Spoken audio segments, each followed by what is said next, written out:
direto da universidade exibe agora o documentário 1989, uma eleição 30 anos depois. O vídeo retrata a memória de 5 jornalistas da grande mídia sobre a cobertura da primeira eleição do período democrático pós-ditadura militar. Os profissionais fazem uma análise sobre o que aconteceu naquele período. A produção foi feita pelas alunas da PUC Campinas em 2018. Eu gostaria que você prestasse atenção numa coisa. Mas qual é, minha gente, na realidade, a nossa diferença? E a independência do Brasil.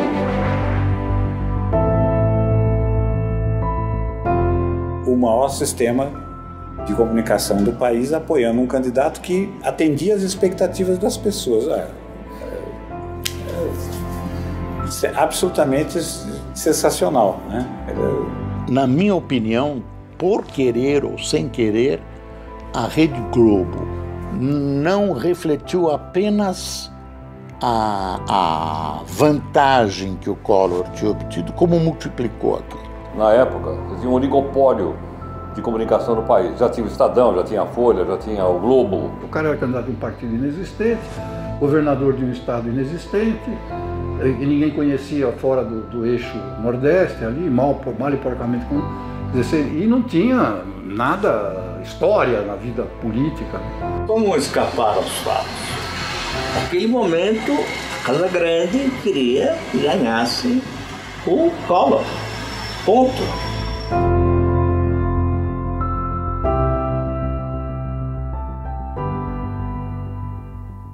Você pilotar um debate em rede nacional com as 4 principais redes e que está decidindo os destinos do país, por mais que você seja profissional, por mais que você tenha calma, por mais que você tenha autocontrole, realmente é emocionante.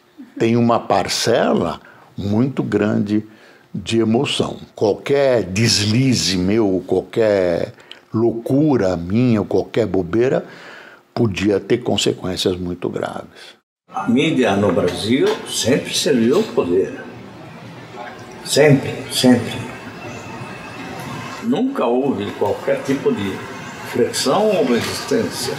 Ao transmitir o encontro dos presidenciáveis, a televisão cumpriu mais uma vez o seu papel na democracia.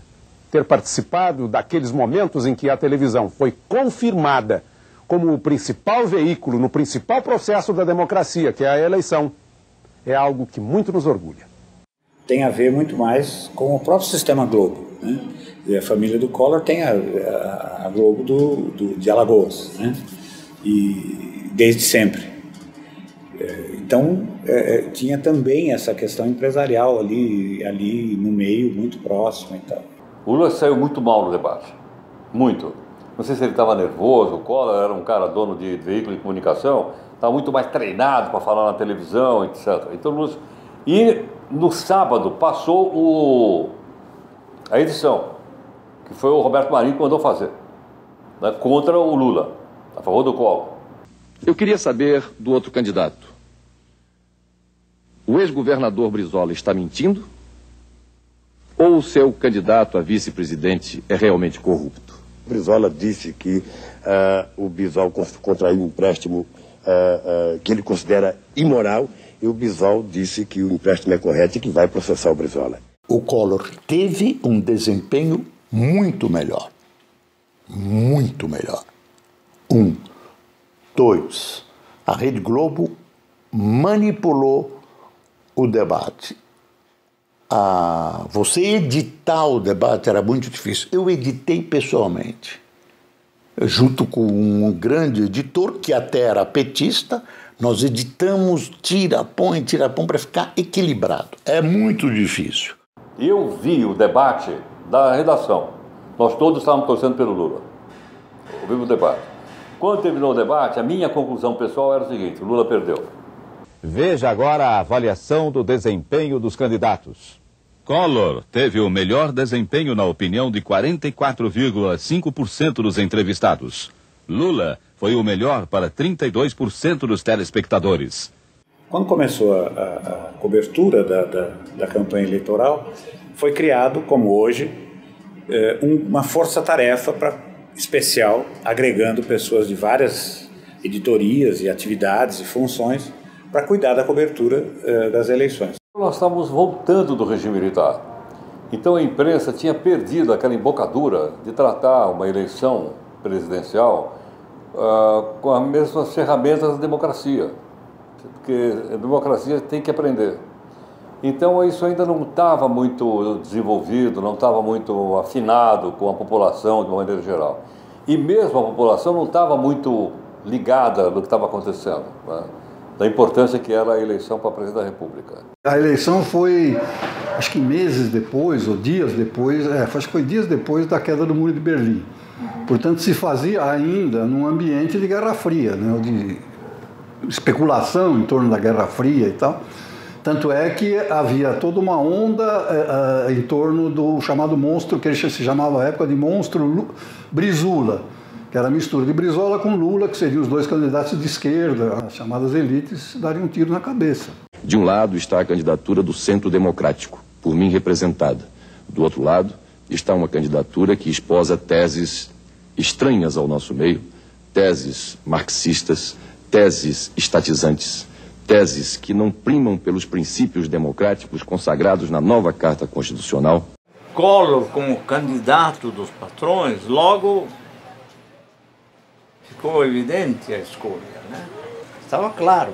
E toda a manobra foi no sentido de impedir que Lula ganhasse.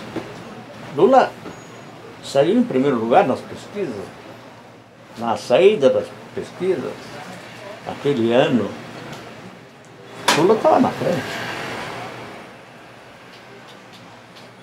Mas logo o Collor ficou claramente como adversário possível de quem quer que estivesse do outro lado. Porque ali havia muitos candidatos, né? Conferir o apoio, dar o apoio, eu acho que isso só não pode ser disfarçado.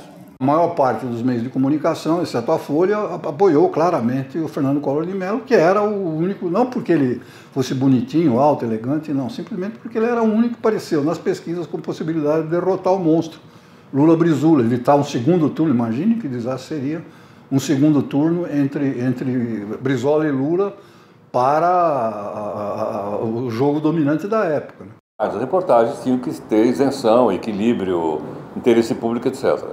Agora, aqui nós tínhamos recém-chegado na democracia. Então os veículos fizeram as suas escolhas, mas era uma coisa assim cinza. Você não tinha bem ideia de quem é que estava apoiando quem e quem é que queria o que no país. Então talvez tenha sido essa cobertura, vamos dizer, ainda pós-ditadura, que proporcionou a chegada do Collor ao poder.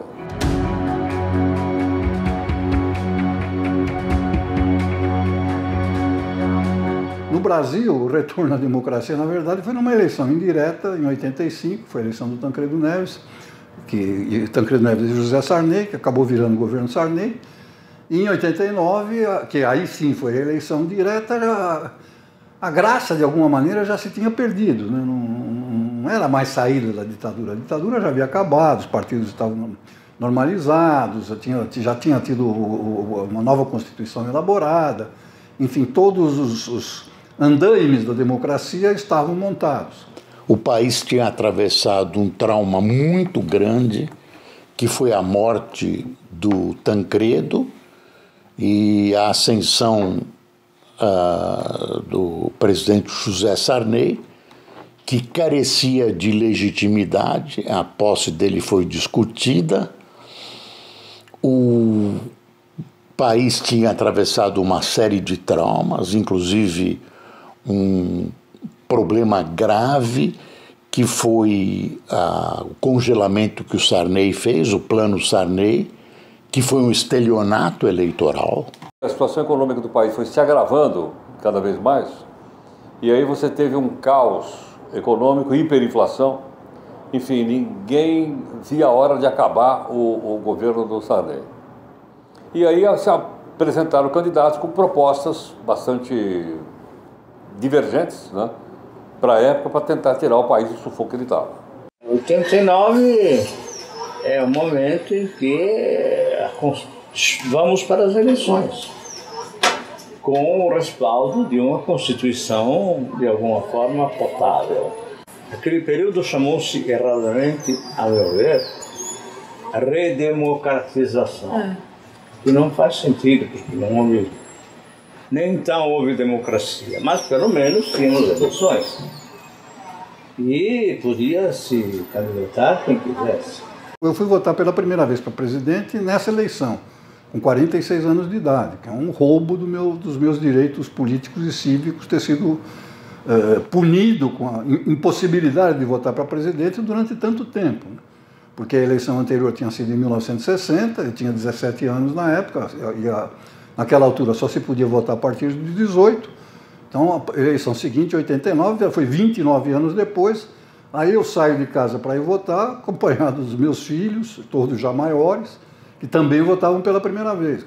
Mas naquele momento havia de fato um movimento, e esses, digamos, não eram movimentos conflitantes, mas eram divergentes e que movimentavam, enfim, eram duas ondas que movimentavam o tecido social brasileiro, né?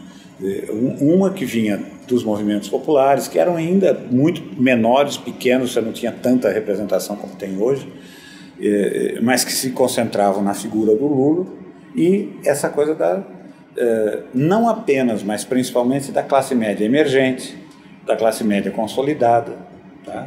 E do pessoal que hoje é definido como A, né? E que apostou muito nisso.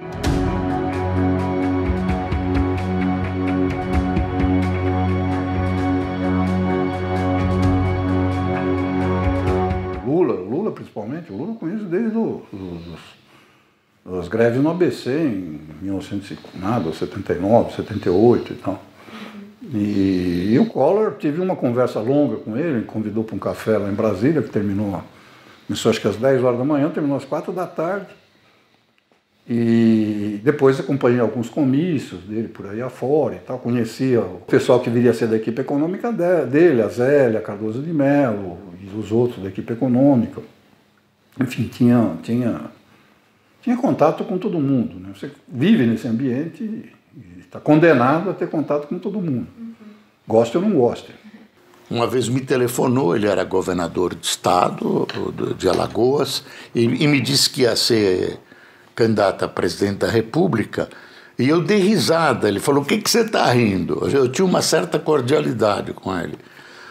E eu disse: na verdade o que você quer é ser vice do Ulisses, porque o Ulisses era a grande promessa, tinha sido o senhor diretas e tal. O Ulisses era a grande figura da época. E o Collor me garantiu que não, e criou um partido, que era o PRN. Eu mandava na revista.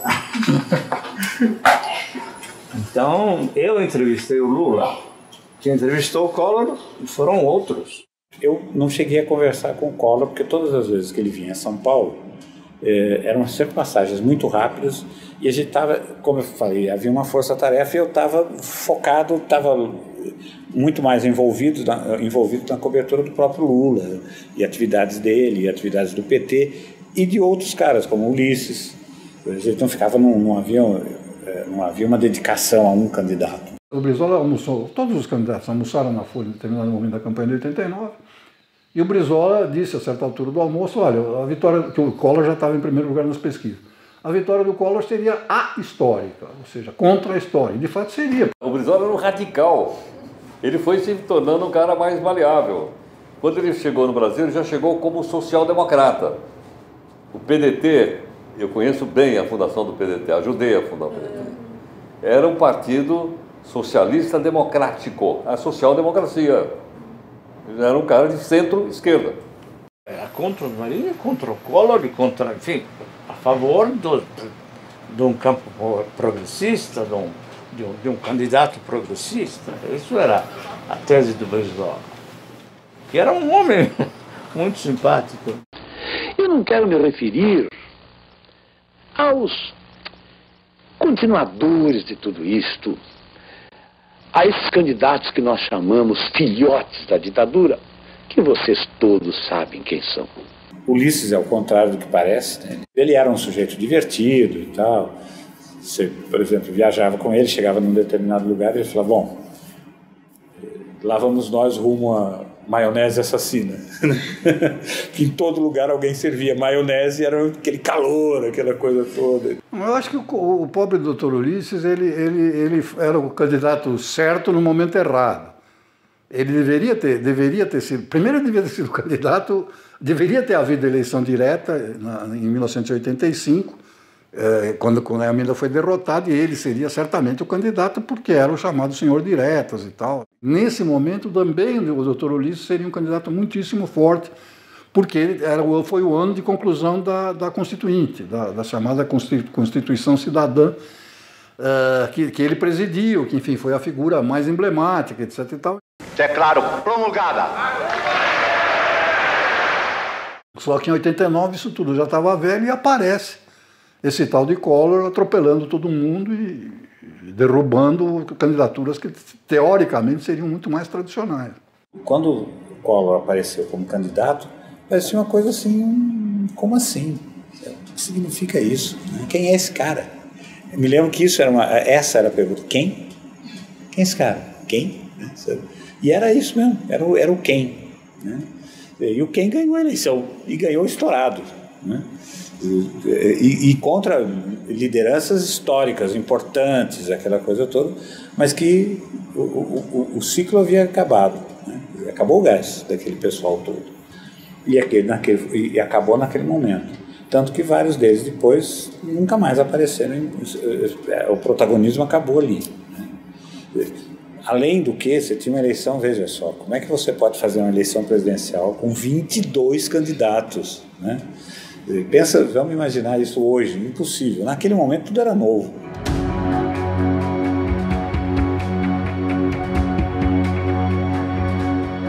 Todos estávamos animados, porque era uma novidade para nós, né? Cobrir uma eleição, era uma novidade. Então todos estavam muito animados, bastante animados. Naquela época houve vários debates, talvez o último que eu participei tenha sido... eu fui um dos mediadores. As emissoras se uniram, e as 4 grandes redes, e teve 4 mediadores. Boa noite. As 4 redes de televisão, Bandeirantes, Globo, Manchete e SBT, Sistema Brasileiro de Televisão, estão unidas a partir deste momento para transmitir o último debate entre os 2 candidatos que disputam a presidência da República no segundo turno. Nesta eleição, houve uma coisa que já se desdobrou, nasceu do horário eleitoral, que são aqueles jingles e spots do rádio durante a programação. Aquilo é muito forte.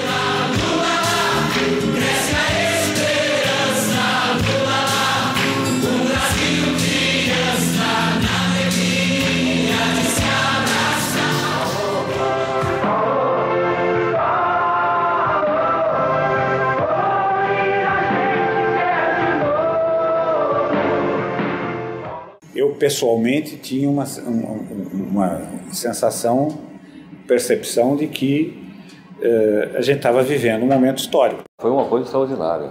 Não só para mim, eu acho que para nós todos que trabalhávamos naquela época. Como eu te falei, eu trabalhava de manhã na Rádio Globo e à noite trabalhava na TV Cultura. Né? Isso até me habilitou para fazer a primeira série de entrevistas com candidatos a presidente da República na televisão. Viajei o Brasil inteiro.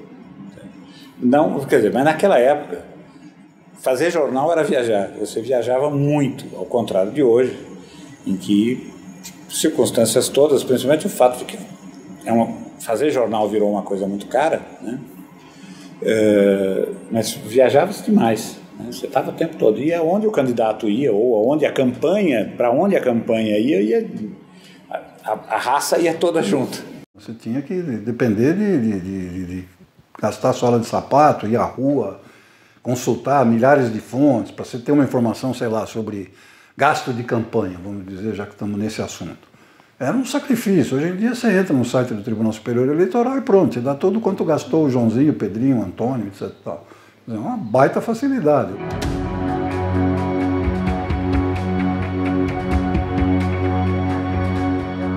Eu me lembro de um momento muito interessante, e aí veja com Ulisses, em que ele imaginava um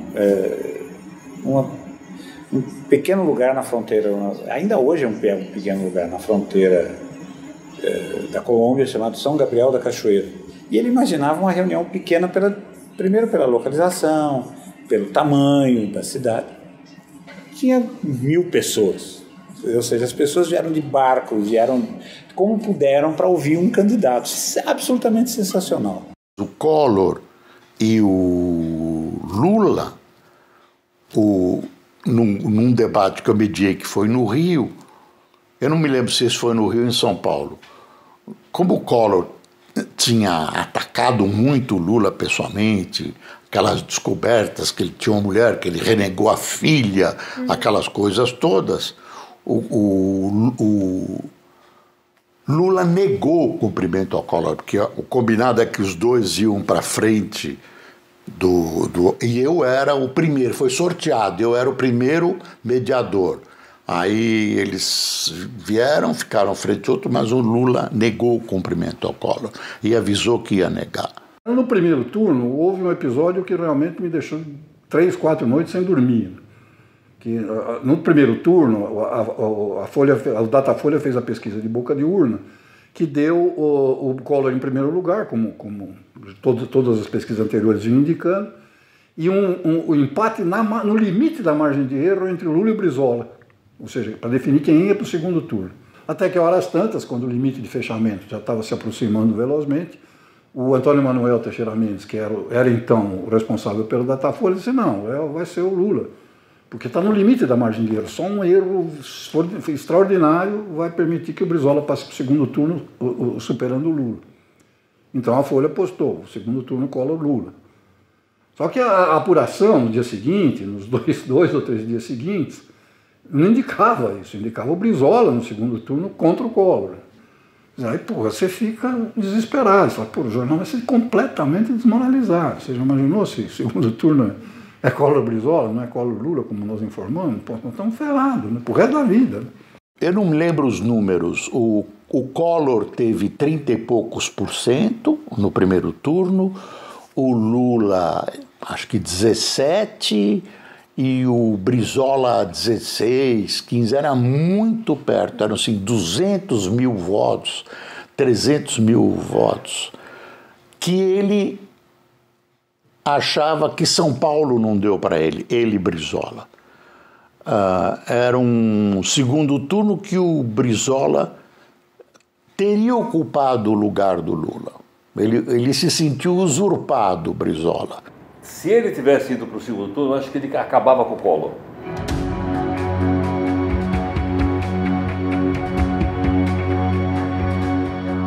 Naquela época, por exemplo, em 1989, essa demanda pelo Novo se refletiu muito no Collor e havia razões para isso. Primeiro, você tinha muitos candidatos que vinham de um tempo impensável para quem queria alguma coisa nova. Ele, Collor, se lançou, acho que mais como uma aventura, uma brincadeira de menino rico e tal. Aí, de repente, achou um bom marqueteiro, teve espaço na televisão, fizeram propaganda gratuita para ele na televisão. A capa da Veja, por exemplo, Caçador de Marajás, tudo isso acabou transformando num candidato viável. Aquela coisa que se vendeu, um marketing muito bem feito, que foi aquela coisa do Caçador de Marajás, né, que ele pegou extraordinariamente. Não é uma invenção dele, não é uma invenção do marqueteiro dele, até onde eu sei, é uma coisa de jornalistas que começaram a trabalhar, que tinham simpatia política por ele, e começaram a usar essa expressão, e ela se transformou num bordão nacional. Continuam representando a Casa Grande, são os porta-vozes da Casa Grande. Mesmo porque os patrões da imprensa, que são políticos, da mídia, os patrões midiáticos, os barões midiáticos, eles são São inquilinos cativos da Casa Grande. O tempo era diferente, né? Ainda havia uma sobra de esperança. O Caçador de Marajá era o cara que era contra o funcionalismo público, contra os vagabundos que não trabalhavam, ganhavam, não sei o que, entendeu? Não. Era o cara que estava ligado ao que estava acontecendo no mundo, que falava que os carros brasileiros eram uma carroça, que o país precisava se abrir. Percebe? Que ele veio com a linguagem do novo, não do novo político, eu diria muito mais do novo comportamental. Entende? E ele interpretou esse sentimento da população e ganhou a eleição. Acabo de assumir a presidência da República para receber o mandato mais honroso e o desafio mais difícil a que um homem público pode aspirar: a presidência do Brasil por delegação expressa do povo. Após uma vitória eleitoral expressiva, resultado da opção popular por nosso programa de governo e de renovação. Volto o pensamento para a nossa bandeira, símbolo da pátria.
A solução pro nosso povo eu vou dar. Negócio bom assim ninguém nunca viu. Tá tudo pronto aqui, é só vir pegar. A solução é alugar no Brasil. Nós não vamos